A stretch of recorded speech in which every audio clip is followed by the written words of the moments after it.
apologies. That's why the YouTube comments are so helpful. How about now? We're going to have a 30-second delay on that. We'll try take 2. Here we go. Everybody gets a 30-second delay, so I'll try. We're going to go ahead and do another intro because I see my audio levels now.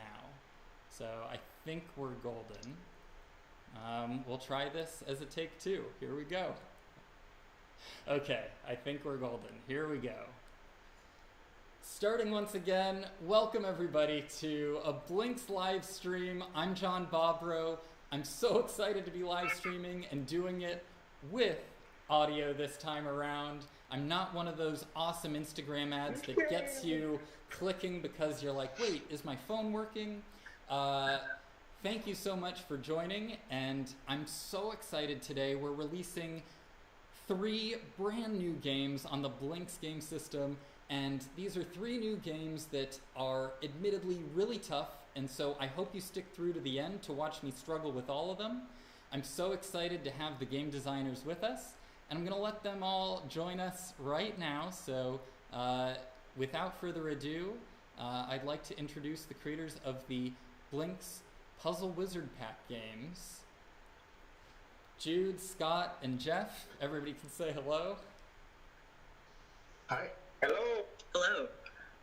Awesome. It's awesome to have audio. It's awesome to have you all on. Thank you, everyone, for being so patient. Jude, we're going to start with a game that you and Dan made here at Move 38. And Jude is this summer. Jude, you were a summer game design intern, and you've been continuing on and helping to bring these games to fruition.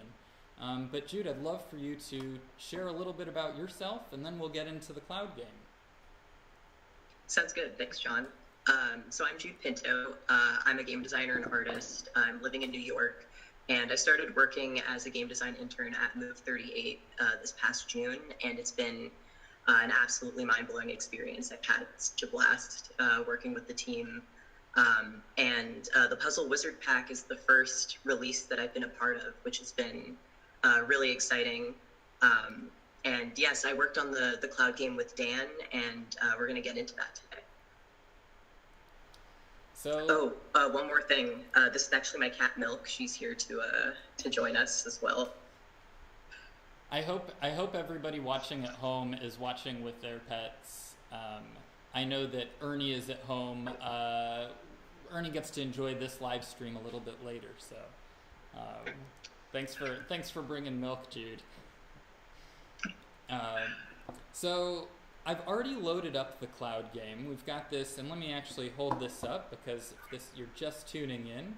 This is the cloud game, an artwork designed by concept design by Jude and the finishing touches put on by Elizabeth. And so we've got the cloud game loaded up. Tell me a little bit about the cloud game. So the cloud game was inspired by a pretty well-known game called Lights Out. And essentially Lights Out is a game where you have a bunch of, it's usually with squares, and you have a grid of squares. Some of them are on and some of them are off. And the goal is to get them all off. So whenever you press 1, all of the adjacent squares around it will turn off or on, just the opposite of what they currently were. So Dan and I were thinking how interesting that sort of game would be with hexagons as opposed to squares, and what interesting puzzles could arise out of that, especially if it's a little bit more customizable. And I feel like this has been an idea that's been knocked around back and forth for so long. In fact, Dan and I did a stream about this earlier this year, where we were talking about the reasons why this would just never work as a game. And then Jude shows up, and Jude starts to breathe new life into this game. And all of a sudden it starts to take on a theme, and we're looking at these different formations, and it's like, this is really fun. This is getting good. And so I know that Dan was like so eager and excited to see this really get the life breathed into it. And so here, I'm just going to set it up. As you can see, if I click a single piece. Instead of turning the lights off in this game, well, give me the background, the theme of this game. I just love what you wrote about this game. Yeah, so when we were talking about the theme of like a puzzle wizard pack, and we had talked about how I think it was kind of funny. The colors we used to begin with were just blue and white, and then over time, as we were reconfiguring them, we were just like, oh, these kind of look like clouds. And then we had the idea of, oh, we're going, instead of turning the lights off in the original game, we're trying to turn them all on. We're trying to create a cloud, and thinking about wizardry and magic, the idea that there's some wizard who's trying to help a town who's been experiencing a drought, and how creating a cloud can actually be, clear skies aren't always peaceful. It speaks to my California upbringing. I really feel like I have a lot on the line when I play this game. I feel like my family is really, like, my grandparents would be like, our chicken farm needs this rain. And so I don't know if everybody else is going to feel the same weight, but I do. So let's see. So I'm actually going to start with, oh, here we go. All right, so I'm going to start with a clean board. And let's go ahead and, I should be able to, one of the exciting things that I'm not appropriately set up to share here is there's different puzzles in this game. And so different cloud formations. And so I've memorized a handful of them. And so, Jude, I believe this is one of the first ones. Is that right? Yeah. And so my goal is to turn on all of the sky pieces into cloud. And so if I start here, and I've turned on these, well, then I'm kind of inclined to go here. This is not going well as a start. So if I want to turn all these on, maybe you out there have already figured this out. And I can kind of keep noodling around. Okay, here, I found a solution. Okay, if I've solved it, you'll notice they all recognize the solution. And then we get like this little silver lining animation, which is really stunning. Jude, you want to tell us a little bit about that? Yeah, so we were talking about some ideas of when you win the game, how is it that we celebrate with clouds? And we talked about the idea of a silver lining and the idea that, just at the tail end of a storm, we see some sunspots peeking through. I noticed in the comments that Mr. Man, gotta read the handle, Mr. Man commented here that I could have solved this one by pushing the middle. Pretty cool. So I arrived at that in a couple of different ways. I'm actually kind of curious to hear your thoughts on that, Jude. So the first time I solved that, like, I eventually got there. I was kind of just poking around. What's your experience with that? Yeah, so interestingly, when we were first playtesting this game, we were playtesting with a lot of kind of big configurations. And I think as most puzzle games go, you kind of have to click around and get a feel for how the surrounding pieces will react to your actions. So we have some easier puzzles that slowly build up to harder puzzles and are appropriately named different kinds of clouds depending on how small or how stormy they are. So these smaller ones are more of an introduction to see that how pressing side pieces as opposed to middle pieces will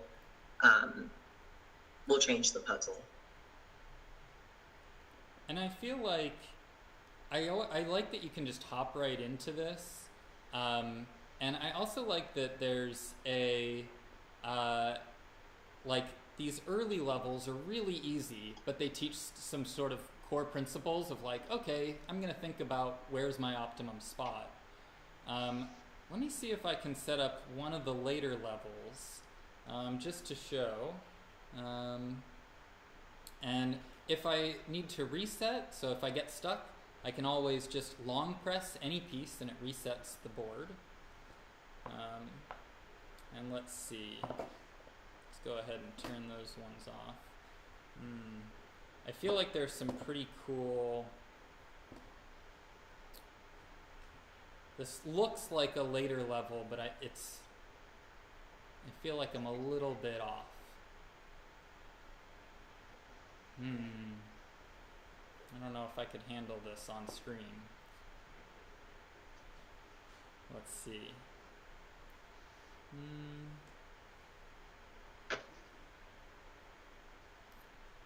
Let's see. Where's my best reference point? Well, I think I'll go ahead and see if I can. I'll give this one a go just so you kind of can see. And then also, Scott and Jeff, I'm curious to have you had a chance to play the cloud game yet? I have not. No. It's looks super fun though. I'm admittedly, like, I'm often befuddled by how good some of these simple arrangements can be. And actually, I feel like it's worth bringing up. There's a mathematical proof that shows that not every arrangement is a solvable arrangement. And so that was first published in the original Lights Out. And then I believe there's a mathematical, like I think a PhD put this paper up, and you can actually see on a hexagonal grid they decided to expand. And so I might be in a spot where I don't know if I can solve.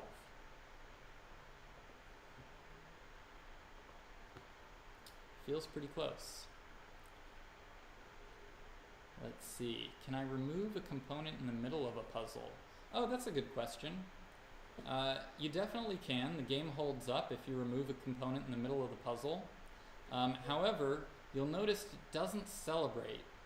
And the reason for that is it knows whenever I click, it goes, it says, is this a winning click? And so if I turn one off, oh, this is a good cheat. And then I turn one on, there we go. We get a celebration. So a little bit of a hack there, but I'm glad you asked. And yeah, I also like that this game kind of keeps you honest. Any other things that I'm missing from the cloud game that you'd like to share, Jude? And then we'll move on to the second game. Yeah, so just a funny little little fun fact. When we were trying to come up with a name for this game, we had a bunch of different ideas floating around, and the way that we were referring to it, just kind of in the team, was the cloud game. So that one just ended up sticking better than all the other ones. I liked how it was kind of like, whatever we call it, everybody's going to say, hey, load up the cloud game. Exactly. Nice. All right, so I'm going to put the cloud game aside, and I'm going to load up our next game. And our next game we're going to load up is Dispel. And so I'm going to hold up the game art for that one. So Scott, you're the designer and developer of Dispel. So while it's loading up, how about you give us a little bit of background about yourself? Yeah, hi. I actually started out in the hardware industry quite a few years back. Moved over to software and then finally into games, which is kind of like my dream, breaking into the industry and all that. I've always been kind of attracted to physical-based play, so board games and stuff like that. And Blinks is just kind of an ideal platform for a developer, like a one-person developer. And I just love how it's so tactile. You can pick up the tiles, move them around. You can break apart as you're playing it to see what happens. And as a developer, that's really challenging to try to cover all those bases and make sure the game doesn't break when you do that. But when it works out, it's really cool. And Scott, this game popped up in the forum a while back. I know you've actually shared a number of different things in the forum, but this game popped up a while back under a different name. And yeah, it was originally called Blackout, and that just kind of came about because of the goal of the game is to turn off all the lights on your puzzle piece. And then I was trying to come up with, Blackout, you can't really come up with a theme that's not a very interesting theme, other than, you think about if the lights going out in your house, that's, it's not necessarily a good thing. So I came up with this idea that the puzzle piece is actually a magical hex that's been placed somewhere in your house or whatever, and you need to get rid of it. And the way you get rid of it is by turning off all the lights on the hex. So this all just naturally came out of that. So, Scott, I'm going to load up this game. I have to admit that your game keeps me up at night. And it's when I first shared it with my partner Jamie, and we broke it out to play, and if you've seen some of the earlier live streams, you've probably met Jamie, but Jamie and I are pretty competitive when we play games.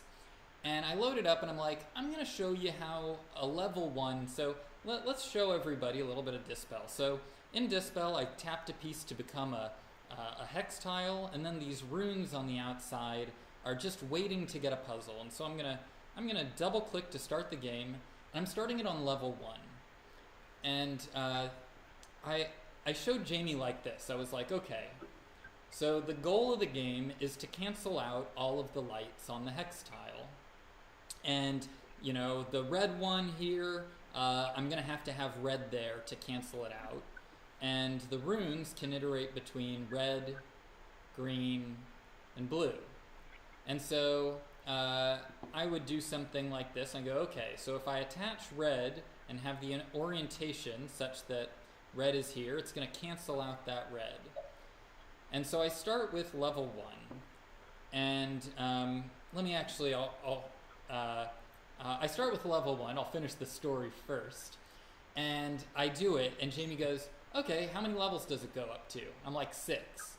And she's like, okay, give me 1 on 6. I was like, nah, you should start at like 1 or 2. And she grabs it, she solves one with 1 or 2, and then she goes, all right, 6. Also put on all the rest of the runes.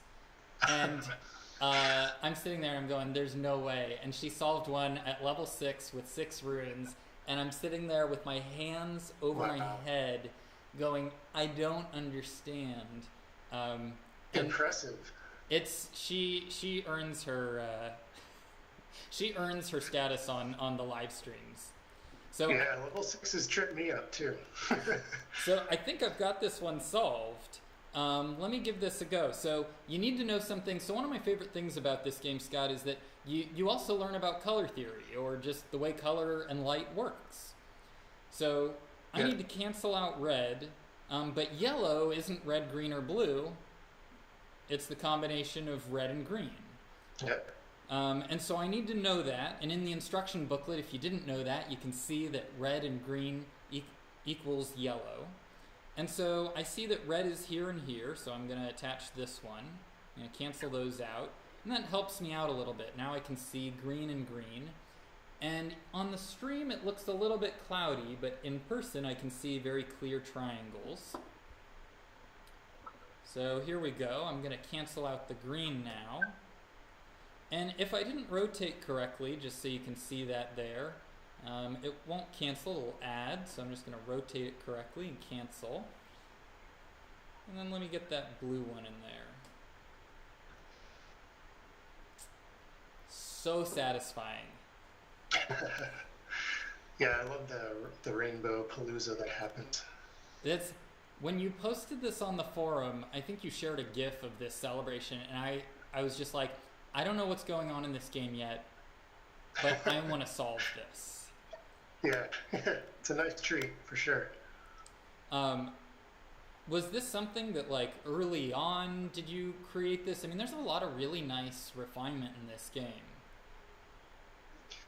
Yeah, so my first project for Blinks was pretty ambitious.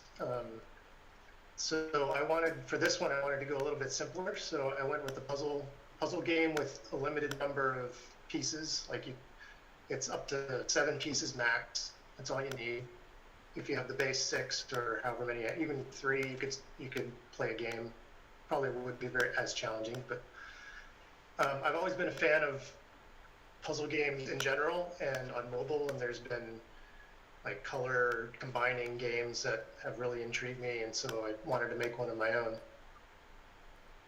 There's a couple of good ones also. I just want to give a shout out. Another designer of Blinks games, Carol Mertz, recently, I think it'll come back on Kickstarter, but there's a game called Chroma that involves some color mixing. It's a very different game mechanic, but when I saw this, I was like, oh my goodness, this is amazing. And I think Carol, Carol and her fellow designers will get a kick out of it too. Nice. They use clear acrylic and stack it on a backlit surface. And so it's one game, but I feel like this was just such a nice use of the way Blinks use light. Yeah, I love the way that, like, when you have your puzzle tile and then the 6 surrounding rune tiles, you can all fit it in one hand, and you can just kind of manipulate it as you're playing with it, trying to figure out what's going on. Let me it's show all what connected. that. You don't have to. I'll show what that looks like. So, I think that's a really cool thing as well. Is that, like, I travel on the subway in New York, and so having a game. Oh, level 6 is too much for me. Let me try like a level 3 with 4 runes. So if I double click to start, here we go. So what Scott's pointing out is that I don't actually need to pop these off of here, because really, I just need to reorient to make sure I get the right connection here. So let me actually get this back to white. I think I might be able to solve this, kind of solve this in my head, get the arrangement. So like there's nothing here. So I imagine likely I don't need anything there. And all 3 colors are gonna need to be here where there's white. So I'm gonna have 3 of them overlapping in this space. So maybe I'll try that. I also feel like having this up here feels like a decent start. Let me see if I arrange that, that'll cover these 2 spots. Okay, so I'm doing some of my thinking out loud here. I'm not sure if this is, but here I've got blue, so I'm gonna go blue here. And then I've got, oh, interesting. Oh yeah, I've got red across all of these. And now I've got green. So I feel like this is pretty close, but needs to be like adjusted. And I think there's a combination of these 2 pieces that can cancel out to get me that. Does that feel right, Scott? Yeah, definitely. There's because of the color combination and how it's not additive, you're kind of toggling lights on and off. It can get confusing as to, like, if one of your faces is completely off, that doesn't mean that face isn't involved in the puzzle. That's also depending on how many pieces you have. Yeah, that's a really good point. So like I could have, let's see, I could go green here, but then cancel out green in a spot. That's maybe not my best example of it, but I've definitely solved these, solved them where, yeah, you have to, being dark in a space, to your point, doesn't mean there's nothing there. Yeah, especially on the higher levels. Yeah, I would definitely, when I'm first approaching a puzzle, I'll look at it and kind of separate out the red, green, and blue components to try to see a pattern of just those and see if any of my rune tiles match those exactly or in some combination. You can just still see my my delight in, like, right. I got it. Nice. Jamie's not impressed. She's watching right now from afar, I'm sure, and just like level 3, 4 runes, meh. So It's still fun. So what are some things that the audience should know about Dispel? I think I've shown enough gameplay, and like, yeah, you can tell I'm hooked. Yeah, it's definitely one of those games that you really need to pick up and play to really figure it out and understand how rotating pieces interacts with the puzzle. So, and definitely starting out on a lower level will help you. You could even start out with your puzzle piece and one rune on level 1, and it will be trivially easy to solve, but it'll let you see how the 2 tiles interact, and then you can slowly add more tiles and increase the complexity of the patterns on them. So yeah, it's a fun one. It still stumps me. I think that's a really nice way to teach too. I realized when we were doing the instructional videos, I took a pass at it where I started with multiple pieces attached, and I was like, nope, not gonna work. And I think it's just really nice that, yeah, when you get to see just 2 and then go, okay, I think I can step this up. Now let's try 3 tiles, 3 runes attached. Yeah, and I really like how there's 2 ways to kind of adjust the difficulty. There's the difficulty level, which changes the complexity of the patterns on your rune tiles, and then you can just add rune tiles or take them out if it's too hard. Yeah, and so for everybody who's watching, you can see you can see the 4 rune tiles that I've attached, and then I've set them to a level 5 rune complexity, right? Like, Yeah. I feel like I'm earning mage points. Maybe not by saying that. 4 is about where it starts turning difficult. 4 to 5. 6 is really ambitious. Okay, so I love this game. I think everybody at home is going to enjoy this. One thing also that I think is a caveat I give is, to your point, it's not the first Blinks game you can break out to play. When you're playing with friends, it's like you have to understand a little bit about Blinks to get into it. It's like, oh, okay, each individual light, each individual face, and so the game system leads you in when you're bringing friends to the table. Wham is where I always start out because everybody knows Whack-A-Mole. Dark Ball, everybody knows Pong and can get into that. But I think that this set, the Puzzle Wizard Pack, is such an awesome accompaniment to any set of Blinks, because so far we played the Cloud game and Dispel. The Cloud game works with I believe all of the puzzles, almost all the puzzles are designed to work with 12 Blinks, so if you have the game system and this pack. Of course, it works with any number of Blinks. You can play the Cloud game larger, but it also works for small cloud formations. And then the next game we're going to play also works quite well with not so many Blinks. Let's see. I feel like before I get to our last game, we're pretty close. Jeff, have you seen Dispel? Have you had a chance to play? I have not. It looks amazing. I really want to try it. Jude, you've gotten a chance to play Dispel in the office? Oh gosh, yeah, I remember the first day I got my hands on it. I was we actually had a meeting, and I was like playing it just up until our meeting. I was like so taken by it. That's cool. It's so fun to see that, and I feel like yeah, it's such a delight. I feel like everybody who's in the forums, everybody who has developer kits, you can, of course, this is another open source game. You can download it and play it. The artwork for the game, what we're going to be shipping out is just really beautiful, and I love that, showing up Wednesday at noon Eastern, these games are going to go live. And so that's the place to show up. Before I get on to more details on that, I'd like to introduce our third game designer. And I made this joke earlier, so I can't make it the same with the same freshness. But I said, forget me not, you are not forgotten. Last but not least. And so let's go ahead and load up Forget Me Not. I already have it loaded up over here. And actually, let me just, for fun's sake, I'll load it up on this set of blinks here.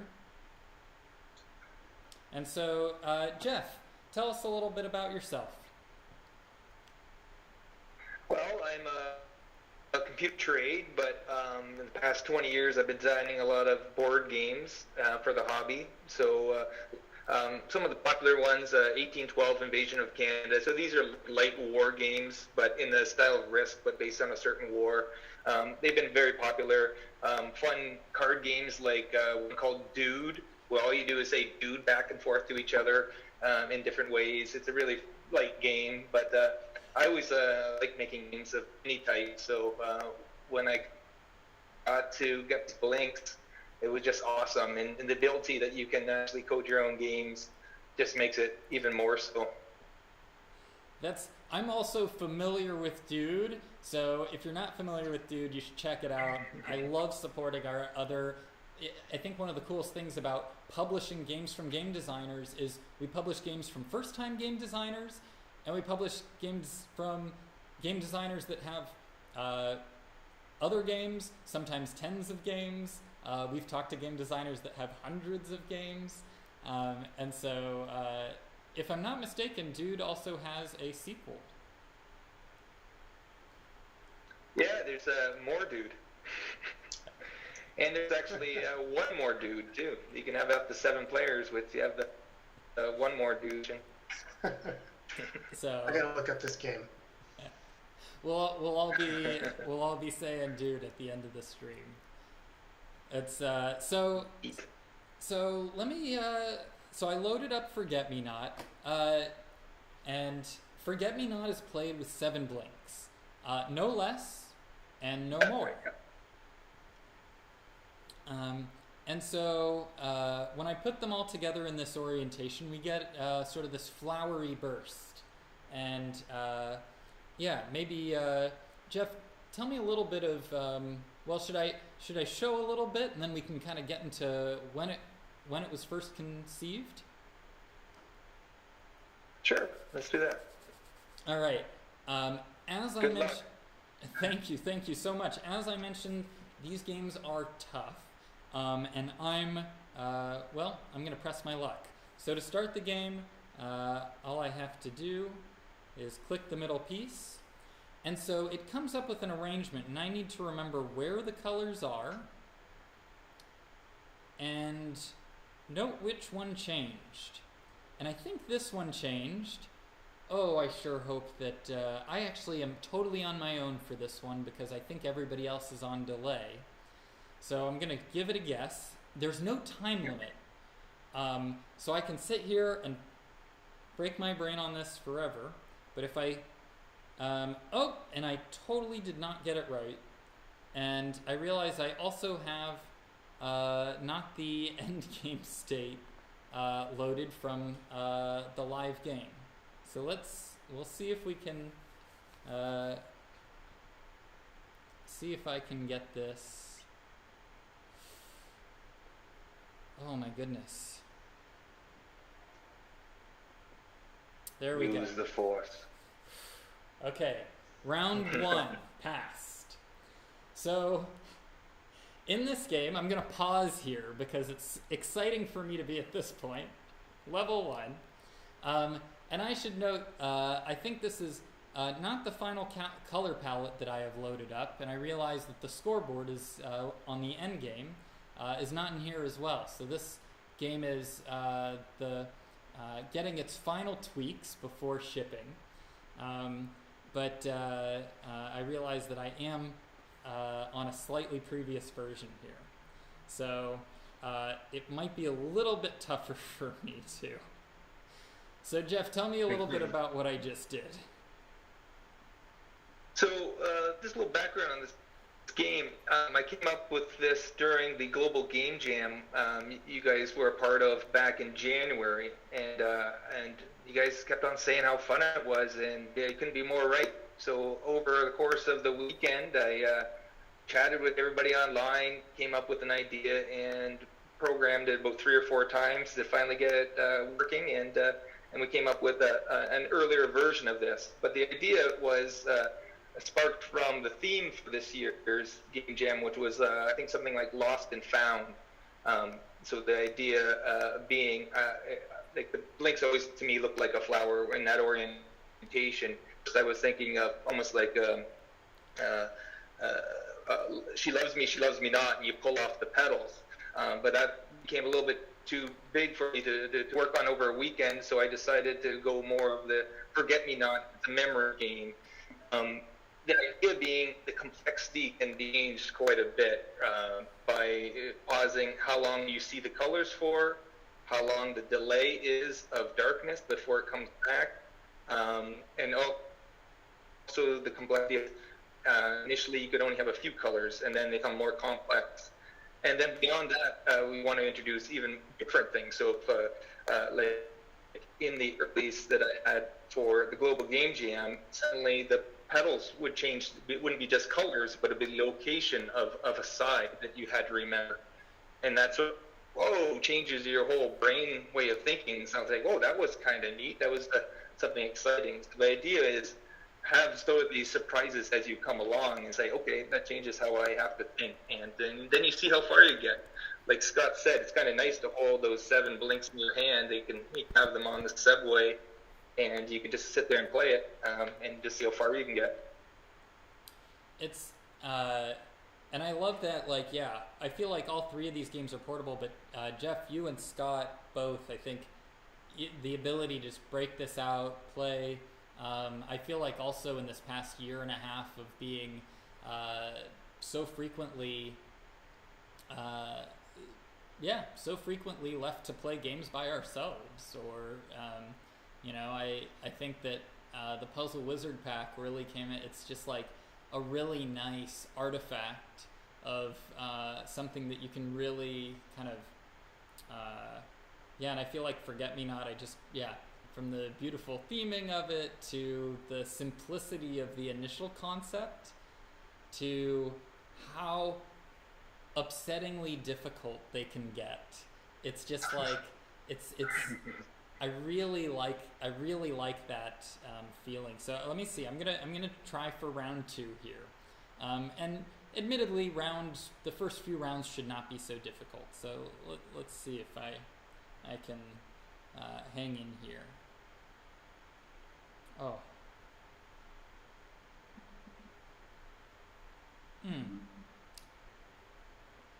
Okay.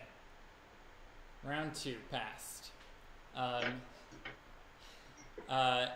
And you were talking about, there's different complexity. So the color is, the simplest and most straightforward. Direction pops in, and all of a sudden it's like, whoa, hold on. And that's become one of my favorite ones, although recently, later on in the levels, you get things like 2-colored petals, rotational petals. The rotational petal has been my latest. It was one that I was like, that'll just be too easy because there's only 2 things. Like it's either that or not. And it's either rotating clockwise or counterclockwise. And then we started playing it and it was like, this requires a different kind of thinking. Yeah. Okay, let me see if I can get to... All right, I'm feeling... Oh, shoot. It's either here or here. Should I wait the 30 seconds to... I'm going to let some crowd voting happening on this. I'm pointing to 2 of them, and I believe it's either this one or this one. I'm going to hang tight on this. Yeah, it's kind of fun because you could play it in a group as well and sort of vote on which one you think it is. I think you guys were testing that at one of the meetup that you had, and it's a great little idea. Just be eliminated if you get wrong, or you can pass it around and everybody gets to solve a level. There's a lot of different ways to play this as well. That's not just solitary. There was a lot of debate as well about how that would play out best, because I think that playing solo games with a group, okay, oh my goodness, I've got one saying go right, one go left.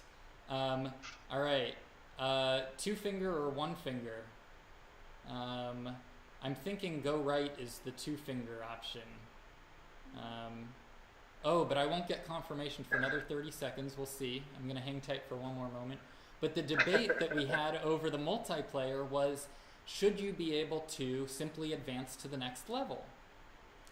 The other left. The other left. Oh, no.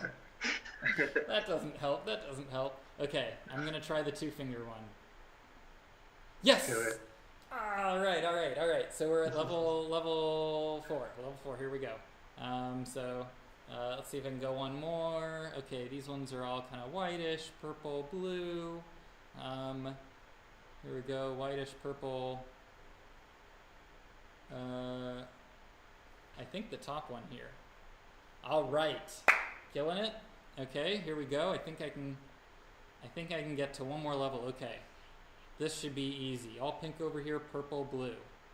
All pink, purple, blue. Yes. Boom. Okay, here we go. Okay, here we go. Up.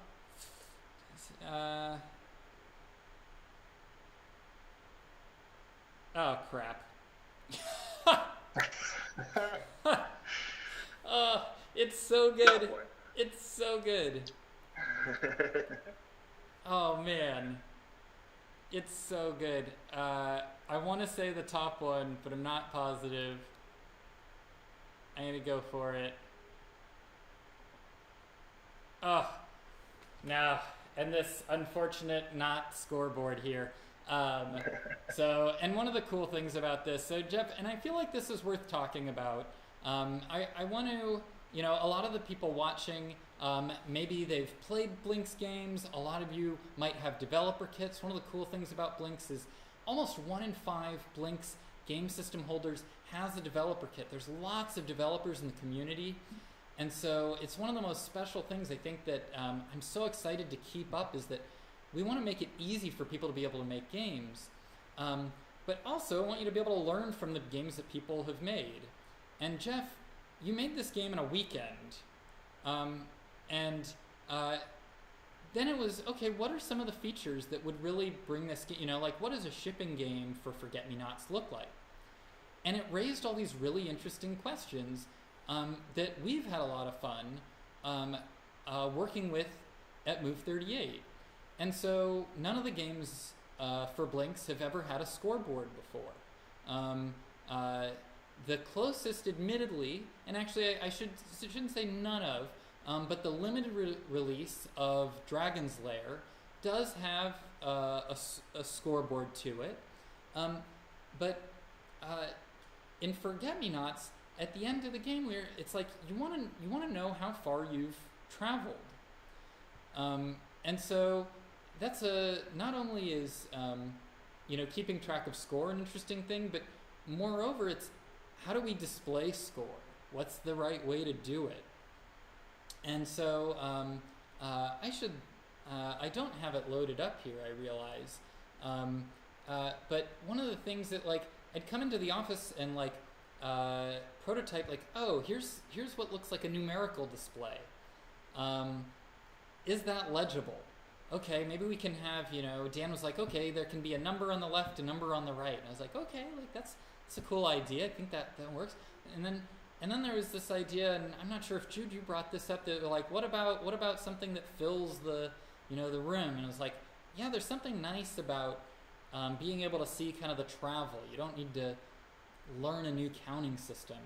But I'll leave this as a bit of a mystery for everybody. as there's, this is admittedly the final touch on this game is really letting you, as you pass these levels, showing you how far you've gotten, and there's a lot of levels in this game. It's. And I just want to mention that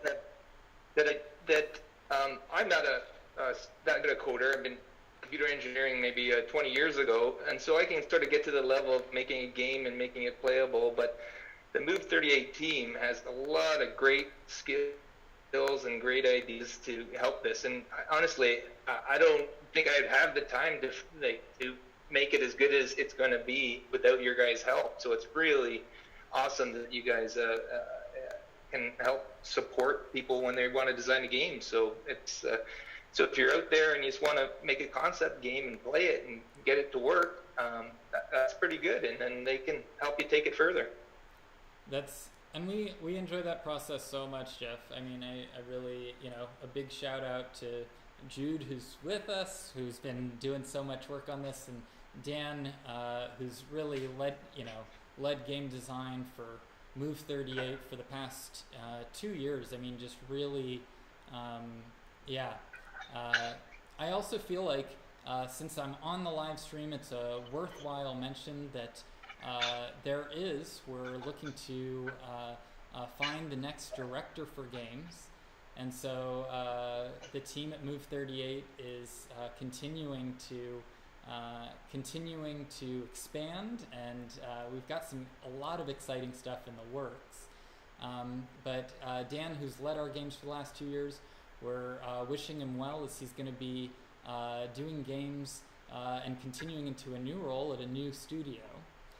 And so I want to also share that here. I think that's really exciting for Dan, and it's really exciting when Move 38 gets to see one of our own go off and do wonderful things in new places. So, and lastly, Jeff, on that point of us helping out with the games, we enjoy it so much. Earlier today, I was speaking with Girls Make Games, an organization that helps bring more representation into the game community, and that's a really strong thing, really important thing for Blinks as well. And Move 38 is we really want to bring as much representation to anybody can be a game designer, and I really think it's such a good platform for that. I hope that these games that, in my opinion, are so impressive and really cool, I hope they don't intimidate anybody, because they're really, I guess Scott, Jeff, Jude, I can let you speak to them as well. But if you have, maybe this is a good kind of note to end on. I'll let you share something about a note to aspiring Blinks game designers. And then I'll wrap with some details on how to get your hands on the Puzzle Wizard Pack. So any final notes? I would just say that every time I start a new project, Blinks project, I'm amazed as how quickly I can get something stood up and actually running. It's within the first day, and usually within the first hour or two. Obviously it's not finished, but it's amazingly easy to get something running. That's and that was a goal from the beginning. I was at the media lab at MIT, and it was just like, if you've got an idea, you just want to see it fast. And I realized I was not a game designer at that point. I did not consider myself a game designer, but I learned real quickly from game designers that that's one of the most exciting things about the game design process. Is like, you play test it. If somebody's having fun, or if you see an inkling of fun, a spark of fun, then iterate on that. I also want to say that similarly to how one would kind of pick up these games, if you're interested in being a game designer, if you want to make a game, sometimes taking a step back and looking at the game in its entirety can feel really intimidating. So kind of taking it step by step, breaking your idea apart, starting off easier, starting off with singular pieces. It's a good life skill. It's a good skill as a game designer, and also a good way to approach these games as well. I love that. Yeah, and I also think for new designers, just start off a little simpler than you think. Like your first game idea is probably too big, so scale it down. I recommend getting some hexagonal graph paper to draw your ideas out on, and just look at the other code. All the game's codes are available, so you can just grab parts of it, slap it together, change the names of a few things, and see if it works. Awesome. Jeff, I love that you have a pad of hexagonal graph paper. In our rule books, we print hexagonal. Good. Link below. I was going to say in every single Blinks rule book we include at least one page of hexagonal graph paper, and maybe we'll start printing more. This has been so nice to be able to stream these. I of course love to, if there are any other questions in the forum or in the live stream chat. Let's see. I feel like I've covered most of them. We've got. Let's see. We've got the sale of the Puzzle Wizard pack starting this Wednesday, so 2 days from now. Mark your calendar. We'll be sending out emails, of course. If you're subscribed on the YouTube channel, if you aren't, better yet, make sure you subscribe here. This is where we do announcements like this. And yeah, the Puzzle Wizard pack is our brand new 3-pack. It's limited edition with holographic stickers. There's going to be 200 in print, so be there right at noon. If you can't be there, see if you can ask a friend to show up. They'll be live on our website. And if you don't yet have a game system, get a game system with it. If you're looking to get into Blinks, check out the rest of this YouTube channel. You can see different games played, and talk to a friend who has Blinks. Have them bring them over, and yeah, I really look forward to playing all these games, sharing them with others. And Jeff, Scott, Jude, thank you so much for joining for the live stream. Yeah, thanks everyone. Yeah, thank you so much. And we'll sign off with Bye-bye. Later, dude. Later, dude. Later, dude.